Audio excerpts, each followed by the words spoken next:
Welcome back, Officers Republic, your Coruscant Underworld Police Chief, APGAINS. For another episode of APGAINS at Night. It's just APGAINS, but it's harder to see me. We're back. First episode of APGAINS and APGAINS at Night, back in the USA, baby. Back in America. Sorry I was gone for so long. I love you.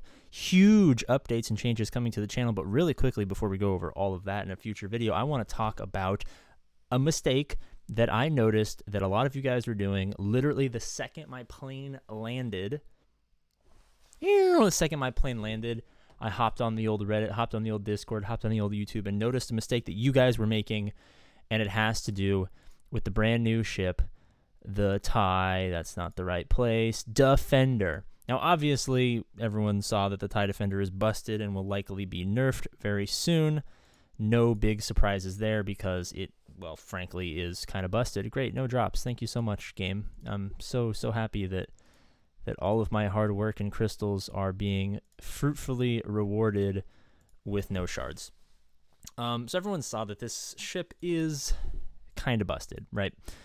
The good news about the fact that it is busted is that it's going to get nerfed, right? Probably not a good thing that this ship with very little investment is going to be the second best fleet in the game. Like, that's probably not a great thing. But what is good about that is that hopefully, since it's dominating the Executor, it gets nerfed to a point where it's still going to be good. If it only barely beat the Executor and got nerfed to a point where it would be useless, that would be disappointing. But even if that were the case, so no matter if it gets nerfed to oblivion or it just gets partially nerfed to where it doesn't work for that specific counter or whatever the case may be, it's still going to be very, very important because we are essentially getting it for free. And I know it's going to take, I think the math checks out to 5,000 crystals in refreshes for a 7-star Defender, blah, blah, blah, blah, blah. One, it's a free ship, essentially. I know 5,000 crystals isn't free, but, you know, it's kind of a ship that you can get really quickly. What other place in the game can you just get a 7-star character for that cheap? Like, if I wanted to get a 7-star random marquee character like Sana, it would cost me $300 to $400.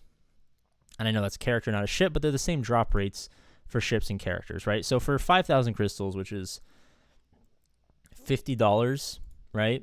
If you're spending the money. Like, obviously, you have an entire week, and I'm using my free-to-play crystals from my Fleet Arena climb and leftover crystals I just happen to have from GAC, and I'm in them a couple days behind because I kind of forgot the last 2 days to do my farming. But, you know, hopefully I can get to the point where I get a 6 or 7-star TIE Defender. The great news is it's an Empire ship, which plugs into 2 of the newest and hottest and bestest ships, both the Empire fleets. Its pilot is a fantastic character in her own right, in a very good team, and a team that a lot of people should have, even if it's not necessarily 7 stars. Like you see here, I have her at 3 stars, definitely not Relic 69. But the great thing is, let's just go to the Empire fleet real quick, and this is where, you know, it's a little fantastical, a little fantasismo, that's not a word. Let's say that you're like APGAINS. You don't have the Scythe, so you don't have, you know, the Executrix fleet that's super OP and is doing lots of great stuff, and you have all the millions of TIEs that are spawning out of nowhere. Let's just say you have the basic free-to-play, mid-game, even now since it's been long enough, early-game accessible fleet of a shitty Chimera, a really shitty Interceptor. Well, mine's a little bit better now since I am farming the Inquisitors, but for the longest time, this was 3 stars level 1, and it was still doing the same thing, essentially. You don't have a 5-star Emperor's Shuttle, which means you can't get the increased tier of the Emperor's Shuttle, can use Emperor's Influence immediately, which is, you know, kind of important for those of you guys who don't know. And the rest of your ships aren't necessarily amazing. Yes, I do have a 7-star Bomber, even though the Bomber kind of dies too quickly. I do have a Relic 5 Imperial TIE Fighter and Relic 7 TIE Advance, but that's simply because those are requirements for the Executor. But outside of that, my Empire fleet is not necessarily amazing. Now, here's the great thing.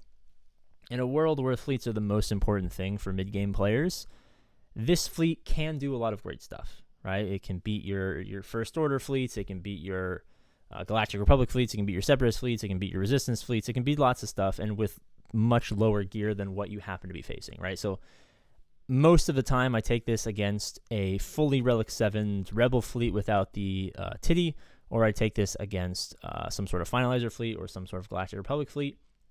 And depending on RNG and depending on just how over-relicked the other team is, you can have either just a flat out win or set up a really good 2-shot, which can be good in situations where, you need 3 fleets on defense, three fleets on offense, and put yourself in a really good situation, right?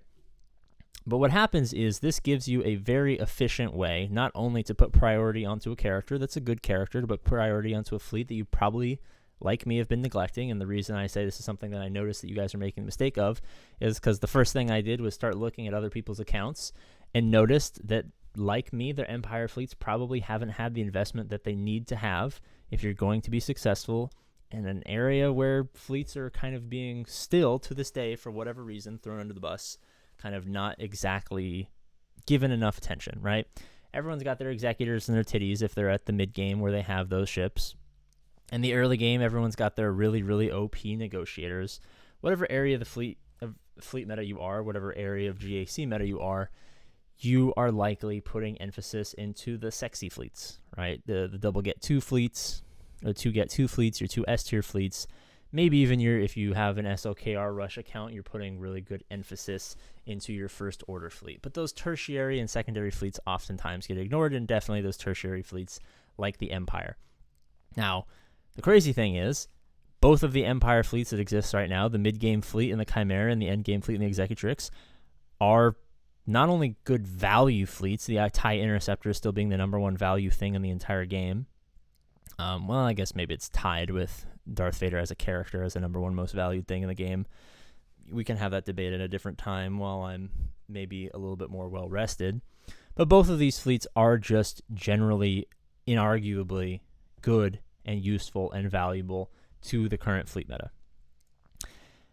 If you're not at least taking the free-to-play route of being able to throw at least 150 or 250 or maybe even 350 fleet energy refreshes, you have an entire week to get basically a free TIE Defender at 4 stars for a character that is pretty good. Whatever the nerf ends up being, if you're not taking the initiative to at least unlock this, to boost this in an entire fleet that revolves around just, at this point, just having ships, like just them being there, if you're not taking advantage of that, you're making a mistake, right? I've seen way too many people in the couple days that this ship has been out making the mistake of being like, oh, I don't really have an Empire fleet, right? That's the biggest thing that's been pissing me off the last almost year. I don't have the Empire fleet. You know what I mean?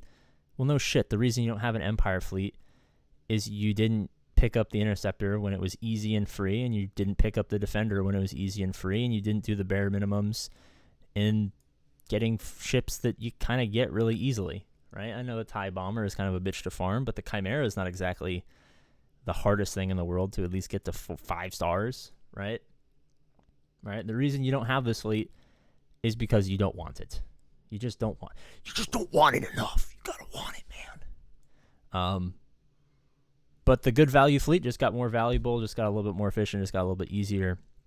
We're like 100 subscribers, maybe 300, 200, something away from 25K, so subscribe to boost my ego.